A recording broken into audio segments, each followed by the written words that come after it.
네, 하나님 말씀 함께 찾아 읽겠습니다. 말씀은 누가복음 1장 46절로 48절입니다. 우리 세 절이니까 우리 함께 읽어볼까요?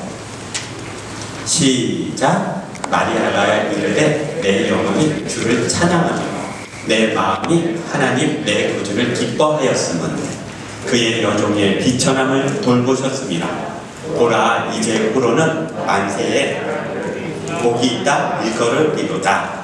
아멘. 오늘 말씀의 제목은 마리아의 찬송, 마리아 찬가라고 어려운 말로 하는데 마리아의 찬송이에요. 마리아라는 여자가 너무 기뻐서 하나님을 찬양하는 이야기를 들어보고 그래요? 하고 또 기도하는 시간이었으면 좋겠습니다. 집에 엄마가 가만히 있다가 1번 내가 들어올 때 제일 기뻐한다. 2번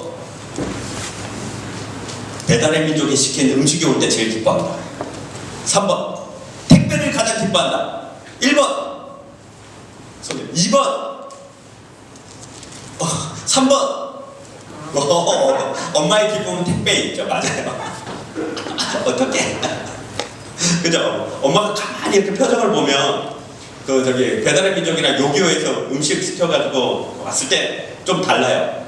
우리 친구들 해볼까요? 이제 친구들 밖에 띵동 해가지고 뭐지? 이렇게 하는 건데 1번 치킨, 2번 뭐 감자탕 같은 그런 음식, 3번 엄마 택배. 이 중에 가장 안 기쁜 거는 몇 번? 3번. 엄마 택배는 나하고 별로 상관없잖아요. 그죠? 엄마 택배는. 그래서 엄마 택배 엄청 오는 집도 있고 좀 적게 오는 집도 있긴 해요. 적게 오는 집은 딴 데로 간다. 하여튼 그래요. 엄마가 택배 오면 택배 올 때 엄마의 모습은 어때요? 뛸 때 엄마가 그냥 가서 택배 왔나 보다. 택배 왔네. 안 그러죠? 엄청 기뻐하죠. 뛰어가봐. 택배를 들고 와가지고 그 택배 그게 사실은 엄청 더러워요. 왜냐면 그게 보내는 가게에서 바로 오는 게 아니라 여러 군데를 거쳐서 오거든요. 창고도 거치고요. 그 사람 손도 타고요. 막 온갖 땅바닥에 다 굴러다니고요. 정말 그게 먼지에 정말 장난이 아니에요. 그래서 택배는 가능하면 현관에서 다 뜯어가지고 내용물만 쏙 빼오고 나머지는 거기서 이렇게 해가지고 쓰레기 재활용 그렇게 해야지. 그걸 들고 와서 식탁 위에서 하고 이러면 큰일 나요. 그거 진짜 더러운 거예요. 그래서 혹시 엄마가 너무 기뻐가지고 너무 기쁜 나머지 택배가 오면 택배를 들고 와가지고 막 거실에서 식탁에서 막 싱크대에서 뜯으려고 말려요. 엄마 그러지 마 제발. 말리세요. 알겠지요? 네. 화정이 알겠지요? 말려요. 그래서 뜯으면 거의 나오잖아요. 그런 것도 기쁜데 목사님 어릴 때 기쁜 사람이 있었어요. 딱 요맘때 기쁜 게 뭐였냐면 목사님 있던 어린 시절 동네에는 교회가 딱 하나 있었어요. 딱 하나. 동네 전체를 합쳐서 하나. 지금은 나가면 또 교회 많잖아요. 물론 인구도 많지만 목사님 동네는 교회가 딱 하나 있었어요.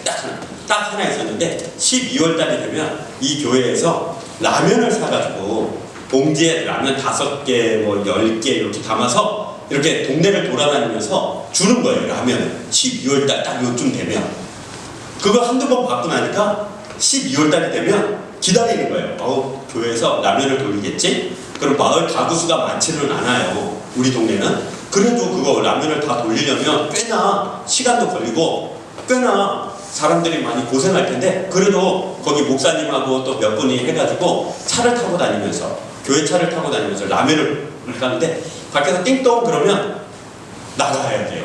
근데 목사님 집은 띵동이 없었어요. 목사님 집은 그냥 문을 열어놓고 살았어요. 대문을.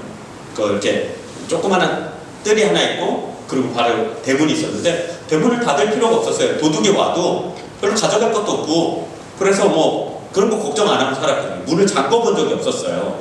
도시에 나와서 살기 전까지는요. 그러니까 그냥 와서 누구 있어요? 그러면 이제 나가보면 그 사람이잖아요.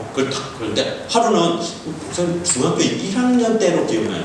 있는데 밖에서 누구 있어요? 그런데 낯익은 목소리가 들리는 거예요. 우리 교회에 집사님 목소리가. 그래서 드디어 라면이 왔구나 이러고 나왔어요.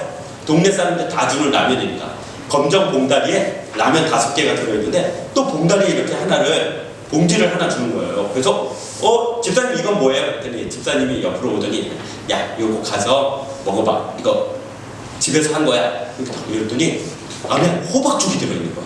호박죽 좋아하는 사람 몇 명 안 되네. 하정이 좋아할 줄 알았어요. 하정이 오늘 아침에 배 도라지 즙을 두 봉지나 먹더라고. 어린애가 배 도라지 즙을 좋아해서 또 달라고 하는 거 처음 봤는데 그 배 도라지 즙을 먹던데 호박죽인데 목사님 호박죽 엄청 좋아해요. 죽 중에 제일 좋아하는 게 팥죽, 호박죽. 이거 두 개는 너무 좋아요. 근데 팥죽하고 호박죽을 같이 먹으면 엄청 맛있는 거 알아요? 호박죽을 먹을 때 팥죽을 한 숟갈 떠서 호박죽 위에 놓고 같이 떠먹으면 진짜 맛있어요. 해봐요. 그거 엄청 맛있어요. 그걸 주는 거예요. 그래서 너무 좋은 거예요. 그래서 지금도 그때가 언제냐면 중학교 1학년 때잖아요. 아주 옛날이에요. 그때는 너무너무 옛날이어서 공룡도 있고 막 그럴 때 아주 옛날같이 느껴지는데 그때 이 12월 달에 교회에서 갖다 준 그 호박죽이요. 한 숟갈 딱 떠먹고 머리에서 발끝까지 전기가 타는 것처럼 그 단맛이 찌릿찌릿하면서 잘 끓인 호박죽은 이렇게 떠올리면 똑똑 떨어지는 게 아니라 엿이 이렇게 쭉 늘어지는 것처럼 치즈가 늘어진다는 것처럼 이렇게 떠올리면 쭉 늘어나거든요. 너무 맛있거든요. 그걸 먹었던 그 기억이 그 다음 해도 나고 그 다음 해도 나고 그 다음 해도 나서 지금도 12월 달 되면 왠지 호박죽을 먹어야만 될 것 같은 그런 느낌이 나요. 그리고 그 호박죽을 딱 먹으면 그때 기분이 딱 나는 거예요. 그래서 목사님은 12월 달 되면 그냥 내가 호박죽을 사 먹거나 내가 끓여 먹지는 않아도 누군가 호박죽을 아주 잘 끓이는 사람이 호박죽을 하나 좀 줬으면 하는 그런 기대감이 있어요. 그리고 그때가 되면 호박죽을 딱 먹으면 정말 행복해지고 기분이 좋아요. 지금 무슨 얘기냐면 여러분에게 그런 기억 없어요?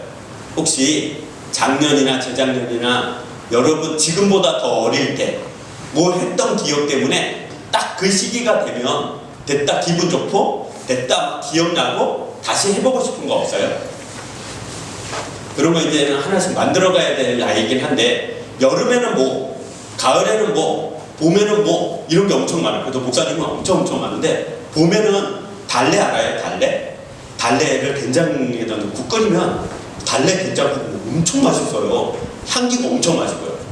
그리고 여름이 되면 꼭 꽃게탕 이런 거 먹어줘야 될 것 같고요. 가을 되면 또 고기 중에 전어도 먹어야 될 것 같고요. 막 그래요. 겨울 되면요. 다른 사람은 어떤지 모르지만 목사님은 호박죽이 먹고 싶어요. 그걸 한번 기억해 보세요. 올해 여러분이 맞이하는 크리스마스 중에 몇 번째 크리스마스예요? 계산이 잘 안 되죠. 몇 번째? 10번째? 11번? 사랑이 10에서 11번 왜 왔다 갔다 해요? 10번째 크리스마스 맞이하는 사람 10번째. 난 태어나서 10번째예요. 11번째 4학년들 11번째 맞이하는 친구들도 있고 10번째 맞이하는 친구도 있잖아요. 목사님은 몇 번째를 맞이했을까요? 크리스마스를 74번째. 크리스마스를 많이 맞이하다 보니까 이제 언제적 크리스마스가 어땠더라? 그런 생각이 자꾸 나요. 옛날에 어떤 크리스마스가 어땠더라? 그렇게 나요. 아주 기억에 남는 크리스마스 중에 하나가 있는데 새벽성을 도는 크리스마스예요. 우리 목사님 살던 동네는 눈이 안 왔어요. 진짜 눈이 안 왔어요. 비도 잘 안 왔어요. 그래서 물이 귀한 동네예요. 물이 너무너무 귀해서 조선시대에 지은 책이 있는데 조선 택리지라고 있는데 거기에는 우리 동네를 뭐라고 묘사했냐면 물이 없어서 인심이 박한 동네라고 표현할 정도로 물이 없는 동네였어요. 그런 동네에 겨울이 되면 눈이 올까요? 안 와요. 근데 목사님이 딱 중3 때 눈이 얼마큼 왔냐면 엄청나게 왔어요. 쌓였고 논사람도 만들 정도로 왔어요. 그러니까 정말 많이 온 거예요. 그냥 상상을 여기로 따지거나 강원도로 따지면 한 2m, 3m 온 그런 기분으로 밖에 나간 거예요. 눈 오면 제일 먼저 뭐예요?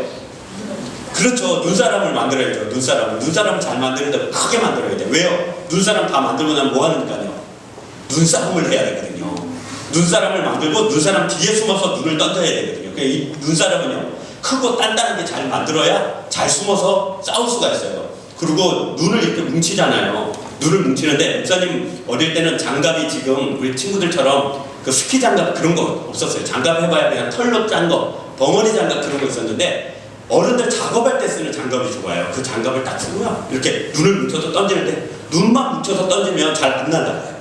그래서 그 전쟁을 대비하기 위해서 전쟁이라는 건 이 동네하고 아래 동네하고 맨날 싸웠거든요. 눈을 이렇게 뭉친 다음에 물을 살짝 묻혀야 돼요. 그럼 녹잖아요. 아니요. 얼른 물 묻힌 다음에 다시 묻히면요 금방 땡땡해져가지고요 돌보다 세요. 한 대 맞으면 즉시 실려가요. 그래가지고 이걸 그 눈사람에 이렇게 수북히 쌓아놓고요 안에 돌을 집어넣는 애도 있고 그런데 그걸 못 던지시고 그렇게 땅땅하게 묶어놓고 조금 있으면 다 몰려나와가지고 눈싸움 시작하면 그걸 막 던져가지고 맞춰야 되는 거예요. 막 쫓아가서 이렇게 막 그런 거 잘 안 하고요 다 이렇게 노리고 있다가 얼굴에 던지고 아주 못되게 놀아서 눈 터져가지고 이렇게 막 집에 막 울고 가고 그래요. 눈사람을 다 해서 눈사람 다 하고 나면 뭐 해야 돼요? 눈사람 다 하고 나면 이제 불 피워야 돼요. 너무 추우니까요. 땅통 같은 거 주워와서 거기다 나무 넣고 불 잔뜩 떼가지고 그래도 조금 집에 괜찮은 애들이 고구마도 가져오고 밤도 가져와서 그거 이렇게 구워 먹고 이렇게 얼굴 온데 이렇게 시커매져가지고 이제 집에 가면 건강히 혼나고 씻고 자요. 그렇게 이제 지날 정도로 눈이 오면 그렇게 신이 나요. 그런데 그날은 크리스마스를 앞두고 진짜 눈이 온 거예요. 24일 날 화이트 크리스마스라고 하잖아요. 그랬더니 교회에서 목사님이 너무 감사하고 너무 좋아서 다 불러 모은 거예요. 청년들도 학생들도 다. 그 목사님 중3이었는데 거기 24일날 가면 막 맛있게 먹고 막 그러거든요. 그런데 24일날 저녁에 집에 가지 말고 있으래요. 왜요? 그랬더니 새벽성을 가야 되는데 그래서 새벽성이 뭐예요? 중3 때까지 나 새벽성을 안 돌았던 것 같아요. 돌았었나? 그때 새벽성 간다는데 그게 뭐예요? 그랬더니 지금 다음 날은 예수님 생일이기 때문에 생일 축하 노래를 집집마다 돌아다니면서 부른다는 거예요. 밖에 눈이 잔뜩 와 있는데 그것도 언제 가요? 그랬더니 새벽에 가요. 12시부터 출발해가지고 새벽 4시까지 가야 되는 거예요.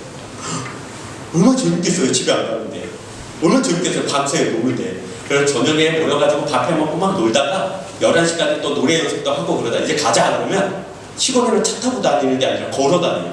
한 줄로 이렇게 눈이 온 깜깜한 밤에요.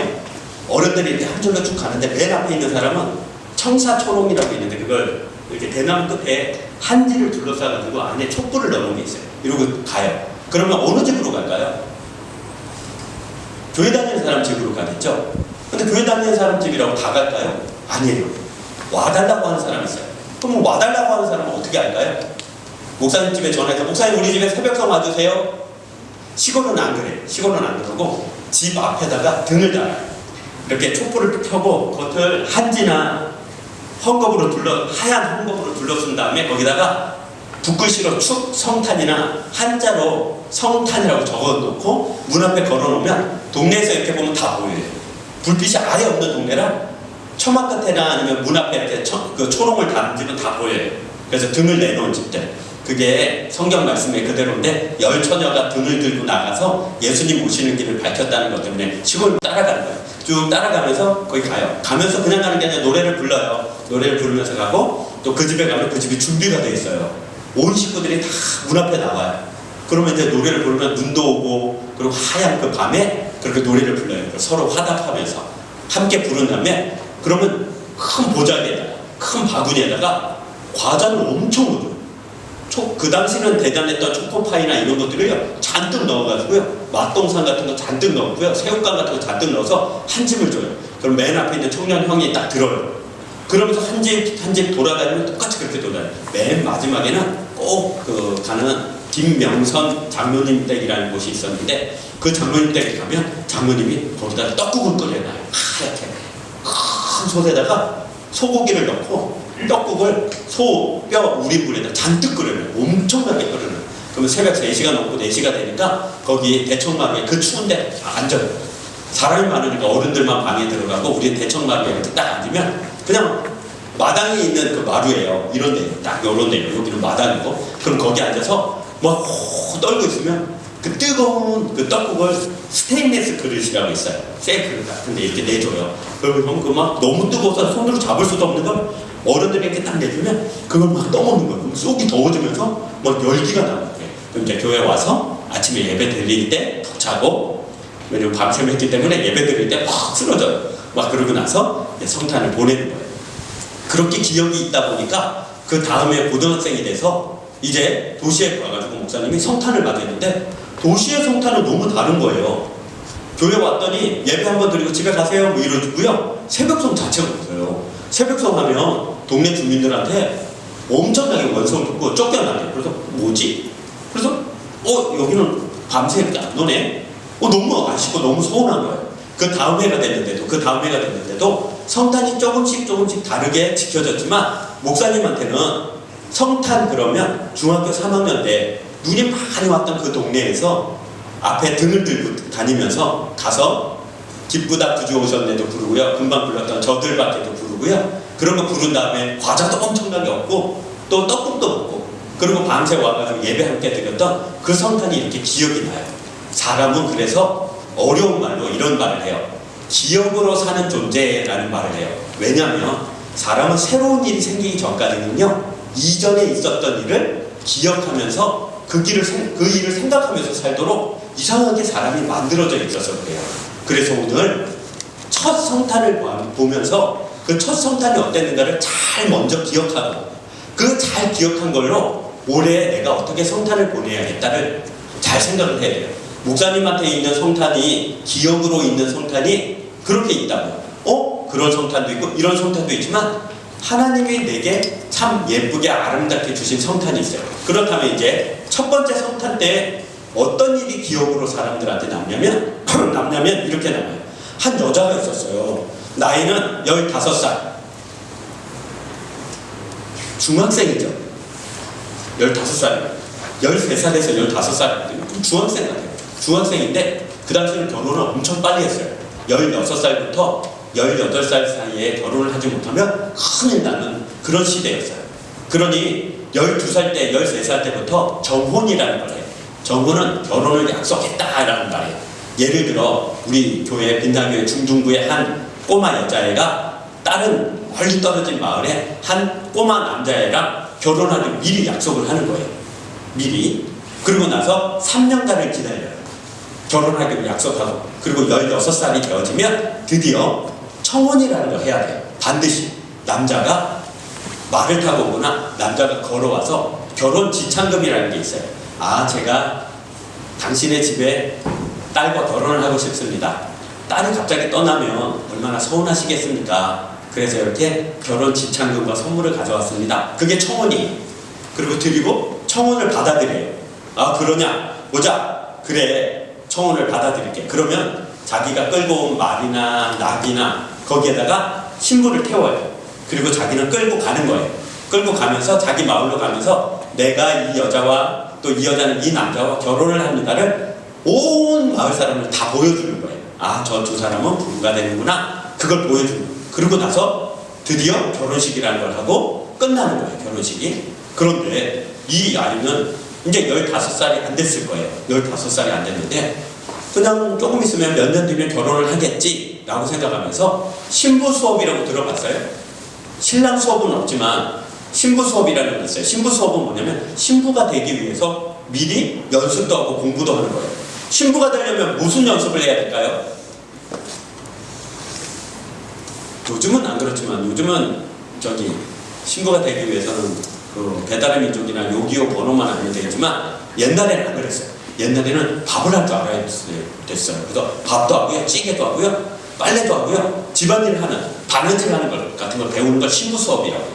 그러니까 이 마리아라는 이 어린 꼬마 여자애도 신부 수업을 하고 있었겠죠. 그런데 갑자기 집에 있는데 한 번도 본 적이 없는 존재가 자기 앞에 딱 나타났어요. 여러분은 사람의 모양을 해도요, 천사라는요, 한 번 보면요, 사람이 아니구나 알 수 있대요. 천사를 본 사람들을 이야기를 들어보면요, 내가 사람을 본 거지만 사람이 아니네, 그런 느낌이 확실히 들었대요. 마리아가 그랬대요. 마리아가 이렇게 있는데 앞에 천사가 나타나고, 그리고 이렇게 얘기했어요. 놀라지 마라. 왜 놀라지 마라 그랬을까요? 엄청 놀랬나 봐요. 마리아가. 놀라지 마라.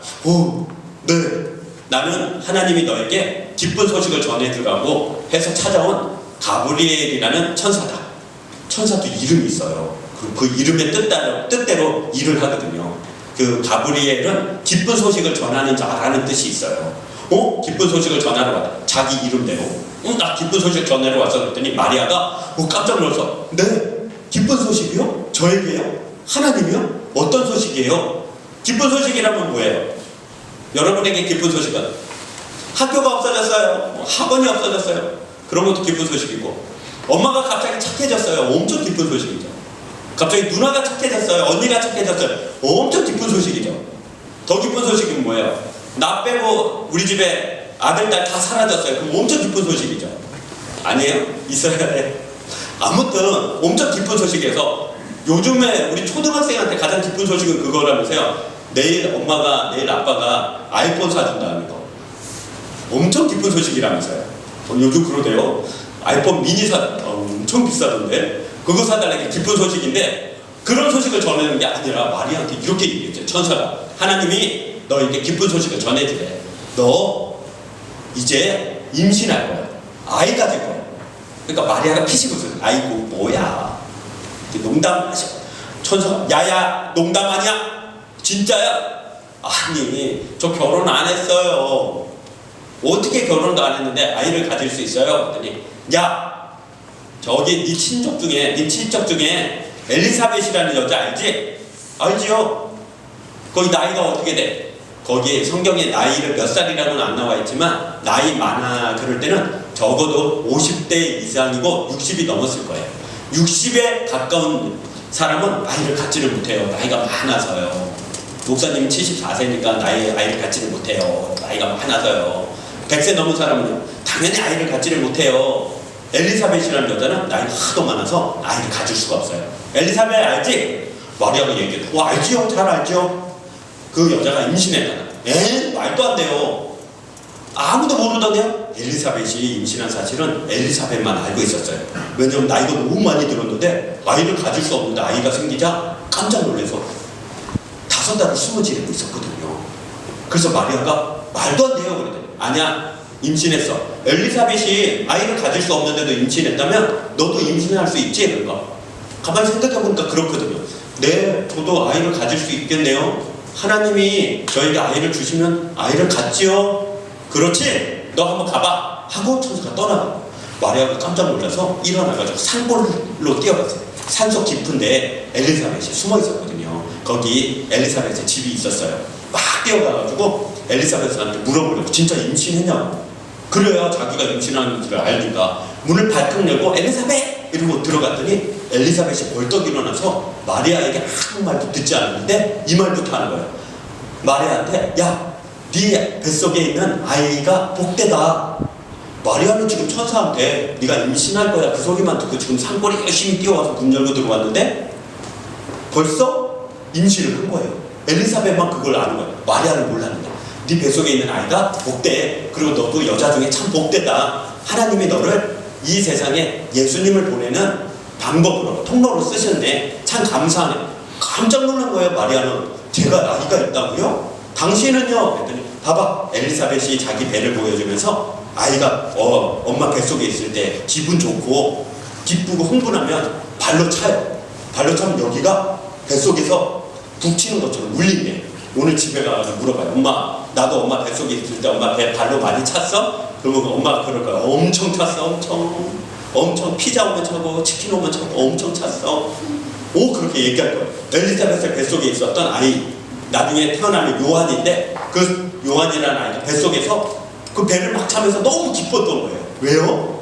마리아 거를 보고요? 아니요. 마리아 뱃속에 있는 예수님을 보고 너무 기뻤던 거예요. 그래서 엘리사벳하고 마리아는 두 손을 잡고 약속을 했어요. 자, 우리 이제 큰일 났어. 왜요? 나는 나이가 너무 많은 데다가 아이를 가졌는데 우리 남편이 갑자기 말을 못하는 사람이 됐어. 왜 말 못하는 사람이 됐어요? 사실은 천사 가브리엘이 찾아와서 네 아내 엘리사벳이 임신할 거야 라고 말했는데 우리 남편이 그 말을 안 믿었대. 그래서 그걸 믿기까지 말을 못하게 돼서 아직 말을 못하고 있어. 진짜요? 사실 그 가브리엘 천사가 저한테도 찾아왔어요. 그래서 너한테 뭐라고 했는데 제가 아기를 가지게 될 거래요. 그렇지, 나도 그래, 너도 그렇구나. 그럼 우리 함께 이 일이 어떻게 되는지 곰곰이 생각도 하고 사람들의 눈을 피해서 숨어 있을까? 그래서 마리아와 엘리사벳은 밖에 나가지 않고 이 엘리사벳 집에 3달 동안 숨어 있었던 거예요. 3달 동안 가만히 숨어 있었어요. 하나님은 어떻게 하실까?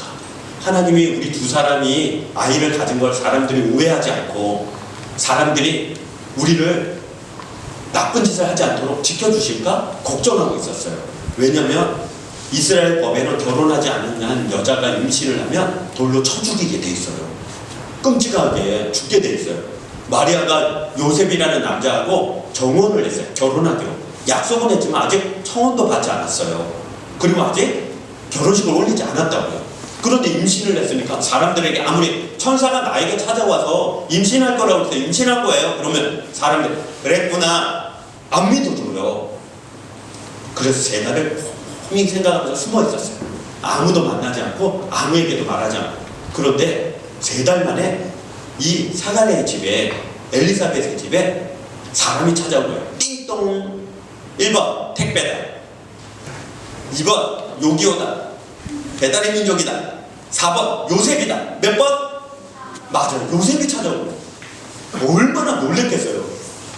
만약 문을 벌컥 열고 요셉이 마리아라는 여자가 여기 숨어있죠. 나오라고 좀 해봐요. 제가 마리아인데요. 당신이 마리아군요. 나하고 정혼했는데 왜 임신을 했습니까? 다른 사람하고 결혼했습니까? 이리 나오시오. 이러고 돌로 쳐 죽이면 어떡해요? 큰일 나잖아요. 그게 무서워서 3달 동안 숨어있었는데. 그런데 요셉이 온 거예요. 문을 벌컥 열고 여기 마리아라고 있습니까? 마리아가 두려움에 떨면서 나왔겠지요. 제가 마리아인데요. 그때 요셉이 이런 말을 합니다. 두려워하지 말고 놀라지 마세요. 제가 당신이 임신했다는 것을 알고 있습니다. 깜짝 놀라서 어떻게 그 사실을 알죠? 말할 때 저에게 가브리엘 천사가 찾아왔어요. 가브리엘 천사는 엄청 바쁘지요. 이 사람 저 사람 다 찾아다녀야 되니까 요셉에게 간 가브리엘 천사가 말을 한 거예요. 내가 마리아라는 여자하고 정혼하지 않으니 예 그랬죠. 마리아가 임신을 했단다. 네? 놀라지거나 두려워하지 마라. 성령께서 하나님께서 임신시킨 거니까 임신을 만들어내고 아이를 만들어낸 거니까 걱정하지 마라. 사람이 한 것도 아니고 사람의 일도 아니란다. 그러자 요셉이 어떻게 이런 일이 있을 수 있죠? 이 세상을 구원하기 위해서 예수님이 이 땅에 오셔야 되고 그런데 우리가 어떻게 예수님을 믿을 수 있겠어요? 안 되겠죠. 또 예수님이 사자 같은 아주 폭식하는 그런 동물, 육식동물의 모습으로 와가지고 우야! 이러고 얼마나 무섭겠어요. 안 돼요. 또 2번째 예수님이 만약에 공룡의 모습으로 오시면 예수님은 누구만 구원하실 수 있냐면 공룡만 구원하실 수 있어요. 공룡의 죄를 대신해야 돼요.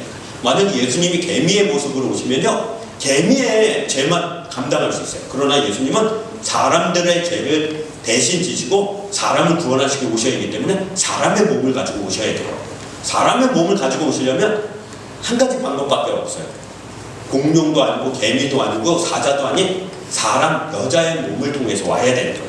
그래서 마리아의 몸을 빌리기로 하신 거예요. 그래서 가브리엘이 말한 거예요. 그래 마리아가 임신한 것은 너희들의 죄를 구원하기 위해서 사람의 모양으로 오시기 위해서 마리아에게 임신한 거란다. 그러니 너 마리아에 가서 청혼하라. 요셉이 청혼을 안 하면 큰일 나요. 마을 사람들이 우리 마을에 결혼도 안 한 여자가 임신을 했다고? 이런 못된 일이 있나? 요셉 넌 집에 가만히 있어. 우리가 해결할 테니까. 끌고 가서 골짜기 가서 돌로 쳐 죽여도 아무도 시비를 걸지를 못하는 거예요. 그런데 요셉이 용기를 낸 거예요. 남자답게 일어나서 하나님이 자기에게 그렇게 말씀하셨으니까 내가 책임을 져야겠다 하고 벌떡 일어나서 간 거예요. 그리고 마리아에게 가서 문을 열고 마리아요 나오십시오. 마리아는 두려운 가운데 나왔겠죠. 당신이 임신한 것을 알고 있습니다. 그러나 천사 가브리엘이 와서 저에게 말해줬습니다. 하나님께서 온 세상 사람들을 구원하기 위해서 이 땅에 오실 것인데 사람의 몸이 필요해서 당신 마리아의 임신을 통해서 이 세상에 오시기로 한 것을 제가 들었습니다. 두려워하지 마시고 이제 나와 결혼합시다. 아기가 낳을 때까지 내가 당신을 보호하겠습니다. 그래서 나귀에 태워서 간 거예요.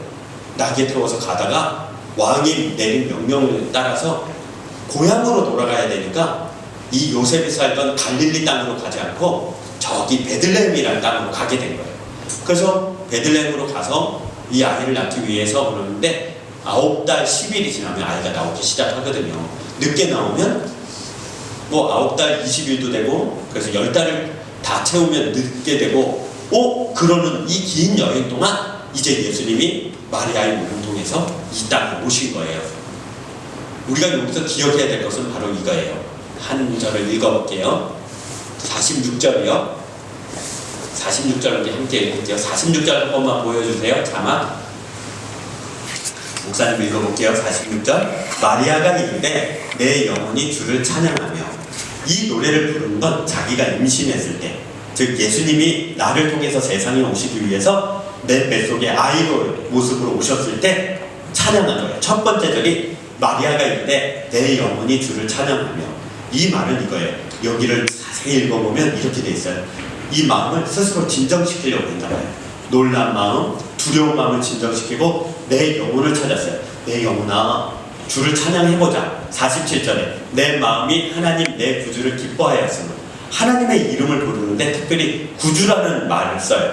왜 구주라는 말을 쓰냐면 내 뱃속에 있는 아이 예수님이 이 세상의 모든 죄를 구원하러, 죄인을 구원하러 오신다는 것을 잘 알았기 때문에 하나님의 이름을 마리아가 이렇게 부르는 거예요. 구주 하나님이라고요.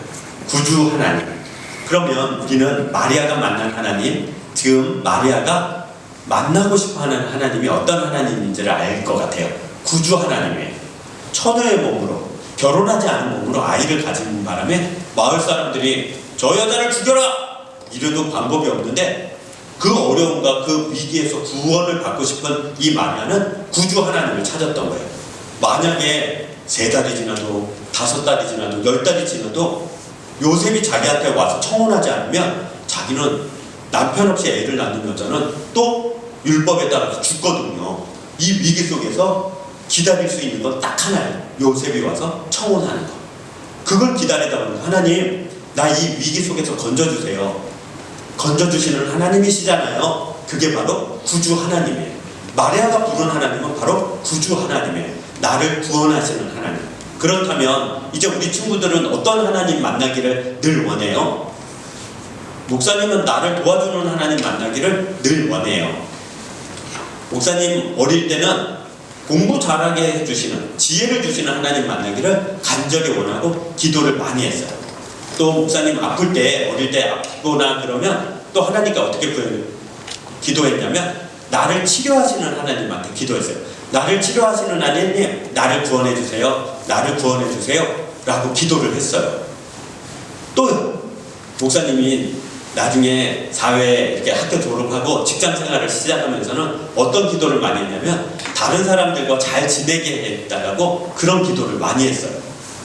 오늘 마리아는 이런 기도를 하네요. 자기 뱃속에 있는 아이를 위해서 기도하는 것이 아니라 자기를 위해서 기도를 하는 거예요. 왜냐하면 이 아이를 자기가 10달 동안 잘 감당을 해야 되는 거예요. 만약에 동네 사람들이 오해를 하는데 화를 내고 나가서 아니란 말이에요. 알지도 못하면서 나는 하나님이 이 세상의 죄인을 구원하려고 예수님이 이 땅에 오셔야 되는데 나를 통해서 오시는 거예요. 알지도 못하면서 이러고 뻐기고 자랑했으면 사람들이 오해해서 마리아를 죽이려고 했을지도 몰라요. 겸손했어야 돼요. 겸손하게 하나님이 나를 사용하시는데 왜 이렇게 힘들게 사용하실까? 왜 이렇게 어렵게 하실까? 내가 죽을 수도 있겠는걸? 하나님 미워, 하나님 싫어 이렇게 이야기하지 아니하고 자기의 생각과 자기의 마음을 다독거렸어요. 내 영혼이 주를 찬양하자. 하나님이 반드시 나를 도와주실 거야. 나의 구주 하나님이 나를 꼭 도와주실 거야 라고 기도를 한 거예요. 목사님이 한 번은 신기한 경험을 했어요. 목사님이 운전을 해가지고 일을 한 적이 있어요. 한 1년 정도 운전을 해서 일을 했는데 어떤 일을 했냐면 다른 나라긴 하지만 우리나라가 좀 달라서 그 나라는요 한 사람이 뼈가 부러져가지고 병원을 가면 엑스레이를 찍잖아요. 엑스레이 팍 찍었어요. 찍으면 엑스레이 찍었으면 바로 거기서 의사가 엑스레이 찍은 사진을 보고 뼈가 여기 부러졌네요. 우리 기부스 합시다. 아니면 수술합시다. 이래야 되는데 그 나라는 좀 달라요. 엑스레이 찍는 곳이 따로 있어요. 엑스레이 촬영장이라고. 촬영소라고 따로 있어요. 그러면 차를 몰고 가서 팔 부러진 사람이 차 몰고 가서 엑스레이 촬영장에서 엑스레이를 팍 찍어요. 찍으면 이 사람 집에 가 있어야 돼요. 팔이 부러졌는데 집에 가 있다가 연락을 받아요. 엑스레이 찍은 집에서 당신 사진이 나와서 병원으로 보낼 테니까 병원으로 가세요. 그럼 병원에 가요. 그 사람. 그럼 기다려요. 사진이 도착을 해요. 의사가 보고 부러졌네요. 그러면 기부스 할까요? 수술할까요? 이래서 해요. 그럼 그 시간이 얼마나 걸려요? 5시간 이상 걸려요. 거기서 배송되는 시간이 있으니까 배송이 엄청 느리거든요. 그래서 목사님 어떤 생각을 했냐면 아파 죽는 사람이 돈을 아까워할까? 여러분 같으면 어때요? 만약에 너무너무 아픈데 1시간 뒤에 수술할까요? 5시간 뒤에 수술할까요? 무슨 말이에요? 1시간 뒤에 해야죠. 그러면 돈을 2배 내야 되는데 그래도 되겠어요? 내가 아파 죽겠는데 돈을 2배 내든 3배 내든 낼 테니까 빨리만 해주세요. 그러지 않겠어요? 그래서 목사님 무슨 생각을 했냐면 엑스레이 촬영하는 데 가서 당신들 필름 보내는데 몇 시간 걸려요? 그랬더니 현선하고 또 거기 이렇게 돈은 정기적으로 도는 사람한테 주면 이렇게 해서 한 3시간 4시간 되면 배송이 되죠? 그래요? 그럼 제가 즉시 갖다 줄 테니까 돈 얼마 줄래요? 해서 목사님이 엑스레이 찍는 데서 그 필름을 받아서 병원, 지정되는 병원이 다 다르니까 거기다 갖다 주면서 돈을 2배 달라고 해서 오 주겠다고 해서 그 일을 했어요. 그래가지고 딱 받아가지고 갖다 주면 되거든요. 그런데 한 번은 엑스레이 사진을 이만큼 모은 사람이 그걸 어떤 우리로 치면 요양병원이라는 데 갖다 주라는 거예요. 돈을 엄청 주는 거예요. 그러면서 이건 급하지 않으니까 잘 찾아가서 전달만 하면 됩니다. 그 사람이 평생 찍은 엑스레이입니다. 하는 거예요. 나이 든 분 엑스레이. 그래요? 하고 내비게이션을 눌렀어요. 지금처럼 내비게이션이 좋은 때가 아니라 그때는 요만한 핸드폰 안에 내비게이션이 지도만 있었어요. 지도만. 이제 지금은 망한 회사인데 노키아라는 회사에 그 지도만 요만한 화면인데 그걸 이렇게 딱 부착해놓고 이제 운전을 해서 가려고 예상 시간을 딱 눌러보니까 운전해서 1시간 반 이상 걸리는 거예요. 얼마나 멀어요. 됐다 보잖아요. 그래서 1시간 반을 갔어요. 가서 갔는데 이렇게 조금 높다란 동산 맨 위에 병원이 있는 거예요. 그것도 병원도 되게 오래된 병원이에요. 보니까 한 100년도 넘는 듯이 그렇게 보여요. 출발할 때는 점심 먹고 출발했는데 가니까 이제 점심때가 훨씬 지났어요. 중간에 휴게소도 없는 나라라서 배가 고파서 힘들더라고요. 그래서 이제 병원에 거의 다가쯤 돼서 거기 이제 햄버거를 하나 사 먹고 딱 올라갔는데 그 동산 위에 이렇게 굽이치는 도로를 따라서 이렇게 딱 올라가서 갔어요. 그 전달을 하고 나서 갑자기 깜깜해지더니 비가 막 내리기 시작했어요. 그래서 조금 앉아있다가 졸릴 것 같아요. 이제 출발을 해야지. 그리고 차를 몰고 나왔어요. 그러고 나서 한 20분을 갔어요. 내비게이션 눌러놓고 20분을 갔는데 20분 만에 그 깜깜해져 버린 오후 저녁이었는데 엄청 깜깜해졌는데 20분 가서 보니까 어디서 많이 본대. 20분 동안 열심히 갔는데 아까 그 병원에 다시 돌아온 거예요. 너무 졸리고 너무 배도 고프고 힘들어서 내가 내비게이션을 거꾸로 눌렀나 보다. 그래서 제대로 누르고 또 한 20분을 열심히 갔어요. 그 20분 만에 또 어디서 많이 본대요. 어딜까요? 아까 그 병원이에요. 돌로 지은 병원인데 분위기가 으스스해가지고요. 대문도 나무로 돼가지고요. 처음에 이렇게 그 가운데 이렇게 벨 같은 누르면 끼익 소리 나는 그런 대문이었거든요. 누구세요? 뭐 이러는. 으이씨 너무 무서운 거예요. 너무 겁이 확 나는 거예요. 그래서 다시 정신을 차리고 내비게이션을 딱 누르고 운전을 해서 20분 정도 갔어요. 어떻게 됐을까요? 또 거기에요. 또 거기. 그래가지고 무슨 생각이 드냐면 옛날에 봤던 공포 영화들이 다 떠오르는 거예요. 이렇게 20분 갔다 돌아오고 20분 갔다 돌아오고 20분 갔다 돌아오니까 병원에서 하얀 간호사복을 입고 하얀 의사 가운 입은 사람들이 긴 칼을 들고 나와가지고 제가 또 돌아왔네 해가지고 마치 좀비들처럼 차를 둘러싸가지고 나와 이래가지고 나를 시체 해부해가지고 잡아먹을 것 같은 생각이 들었어요. 그랬다는 게 아니라 생각이 들었어요. 엄청 무섭게 시작했어요. 그때부터 진짜 찐 무서워서 정신을 차리고 그 지도책까지 꺼내놓고 다시 이렇게 봤어요. 봤는데 아무리 봐도 내가 간 게 맞아요. 그래서 그때 목사님이 몰았던 차는 조금 한 10년 정도 넘은 그 도요타라는 일본 회사 차였는데 그 차는 그 특징이 있어요. 한 10년 정도 됐는데 이렇게 시동을 붕 걸면 이렇게 이제 처음에 시동 걸고 나면 소리가 엄청 크게 나거든요. 부릉부릉부릉 이러거든요. 그리고 뒤에 연기가 막 나오거든요.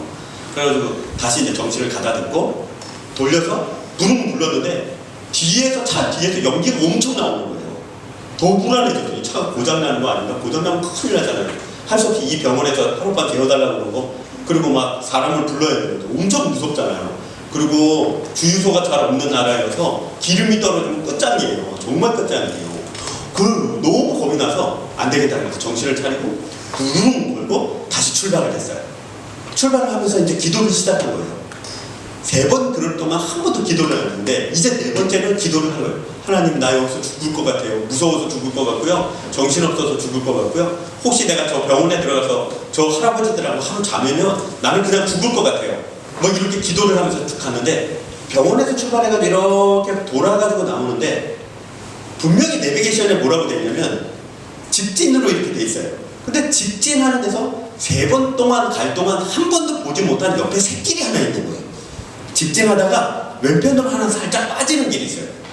근데 그 길이 표시도 안 돼 있고 그 길이 그냥 이 길보다는 좁아서 무심히 3번이나 직진을 했던 거예요. 보니까 이게 이렇게 직진이고 옆으로 새는 것도 아니고 비스듬히 가는 거예요. 그래서 그냥 자연스럽게 그쪽 나라는 이제 우리하고 방향이 달라서 자동차를 타면 운전석이 이쪽에 안 있고 이쪽에 있어요. 이쪽에 있다 보면 이쪽만 좀 주시를 하고 이쪽으로는 잘 안 쳐다보게 되는 습관이 생겨요. 이렇게 가다 보니까 이쪽으로 한번 직진을 했던 거예요. 여기 무슨 길이지? 내비게이션에서 가리키는 각도가 애매한데 이쪽 길인가 하고 그쪽으로 들어갔더니 드디어 그 병원 동선을 탈출을 한 거예요. 그러면서 1시간 반 동안 오면서 너무 감사하고 너무 기쁜 게 내려갔다가 다시 올라가고 내려갔다가 다시 올라가고 그것을 벗어난 거예요.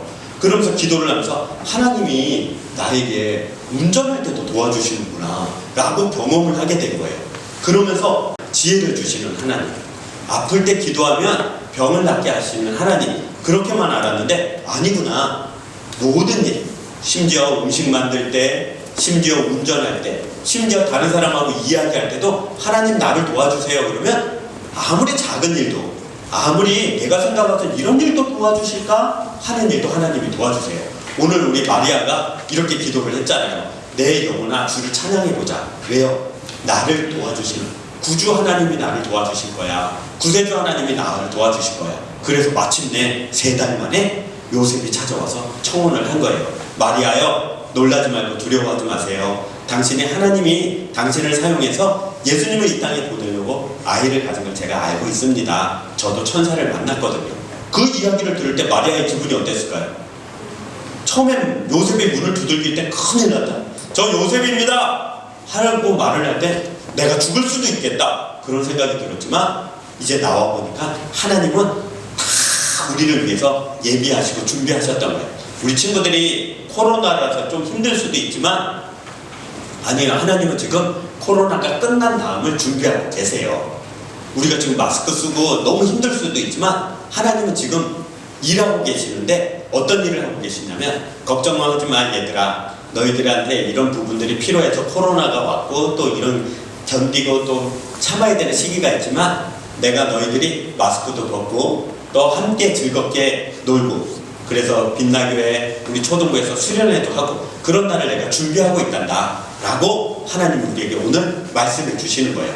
그래서 짜증내지 말고 너무 힘들어하지 말고 와 다시 막 이렇게 씨름도 하고 다시 수련회도 하고 기도회도 하고 그런 날이 곧 오겠구나 기대하면서 잘 참고 견디면서 하나님을 찾되 오늘 마리아처럼 아주 작은 일에도 하나님을 기뻐하고 찾으면 하나님이 도와주실 거예요. 그 하나님을 믿고 따라가도록 합시다. 기도하겠습니다. 사랑이 많으신 하나님 감사합니다. 오늘도 우리가 마리아를 통해서 하나님의 도우심을 받는 사람 이야기를 들었습니다. 우리도 하나님의 도우심을 바라고 믿고 기도하는 복된 사랑하는 초등 2부 친구들 되게 하여 주세요. 예수님 이름으로 기도합니다. 아멘. 아멘. 오늘은 12월 생일 축하하는 날이에요. 12월달 생일인 친구들 앞으로 나와주세요. 12월달 생일인 친구 나오세요. 봅시다. 하솜이, 하늘이, 수인이, 루셈이. 우리 한 칸 올라오세요. 한 칸 올라와서 친구들 바라보고 친구들 보고 자 우리 친구들 12월달 생일인데 12월달에 태어난 사람들은요 엄청 예쁘고요 엄청 착해요. 그래서 아니네 11월달에 태어나는 사람은 더 착하고 더 예쁘긴 한데 12월달도 만만치 않아요. 생각해보니까 목사님 생일이 11월달이네 12월달이 아니라. 그래서 12월달에 태어난 친구들 너무 예쁘고 너무 착하고 너무 대박인데 우리 이 친구들 찬양으로 축하합시다.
맞이한 우리 4명의 친구들 축복합니다. 하나님께서 함께 해주셔서 겨울에 태어나서 눈처럼 하얗고 또 눈처럼 순수하게 하나님의 사람으로 살아가는 복된 친구들 되게 해주세요. 건강하게 해주시고 사는 날 동안 하나님과 동행하는 복을 누리게 해주세요. 예수님의 이름으로 축복하며 기도하옵나이다. 아멘. 차렷 인사 들어갈게요.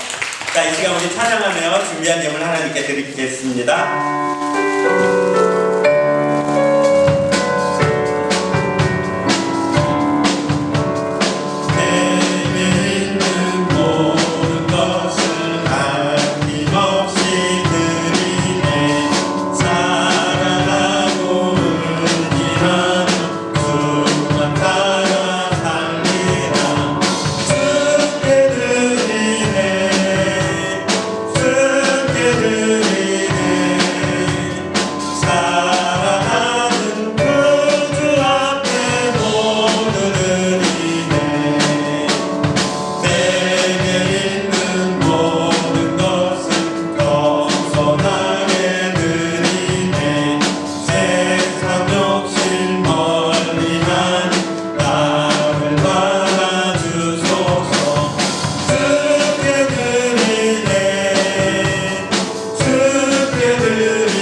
우리 일주일 동안 하나님이 지켜주시고 보호해 주셔서 다시 한번 주의 성전에서 예배로 하나님 앞에 드려집니다. 하나님께서 우리 친구들 한 사람 한 사람 안수하여 주시고 붙잡아 주셔서 사는 날 동안 하나님과 동행하게 하여 주옵소서. 드린 손길마다 주의 오른손으로 붙잡아 주시고 이번 한 주간 안전하게 하여 주옵소서. 사랑하는 우리 초등 2부 친구들 참 어려운 때지만 또 마스크도 잘하고 손도 잘 씻고 또 여러 가지로 잘 견디며 있습니다. 학교 수업할 때 우리 줌으로 수업할 때 잘 견디게 하여 주시고 잘 이겨내게 하여 주셔서 다 같이 힘들고 다 같이 어려운데 짜증내거나 내 욕심 때문에 다른 사람 마음 상처 주지 않고 다른 사람도 많이 힘들고 어려울 텐데 잘 참아야겠다 각오하고 결단하게 하여 주옵소서. 오늘 말씀을 들었습니다. 마리아가 참으로 어려운 그리고 힘든 하나님의 일을 맡아서 불안하고 두려울 때 하나님은 요셉의 마음을 움직이셔서 마리아가 요셉과 함께 그 어렵고 힘든 하나님의 일을 잘 감당한 것을 보았습니다. 우리 또한 하나님의 일을 하면서 우리 친구들이 살아가면서 다른 사람과 협력하게 하여 주시고 마음을 넓게 쓰게 하여 주셔서 하나님의 사람답다 자녀답다 칭찬듣게 하여 주옵소서. 이번 한 주간도 하나님의 은혜로 살아가기를 소원합니다. 주님 함께하여 주옵소서. 지금은 우리 주 예수 그리스도의 은혜와 살아계신 하나님의 사랑과 성령님의 함께하심이 마음에 각오하고 결단하고 하나님의 사랑으로 성탄을 기다리며 또 기억에 남는 성탄 만들기가 각오하고 결단한 사랑하는 초등 2부 친구들 머리 위에 살아가야 되는 일주일 위에 처한 모든 장소 위에 또한 드려지는 우리 선생님들 머리 위에 지금부터 영원토록 함께 있을지어다. 아멘.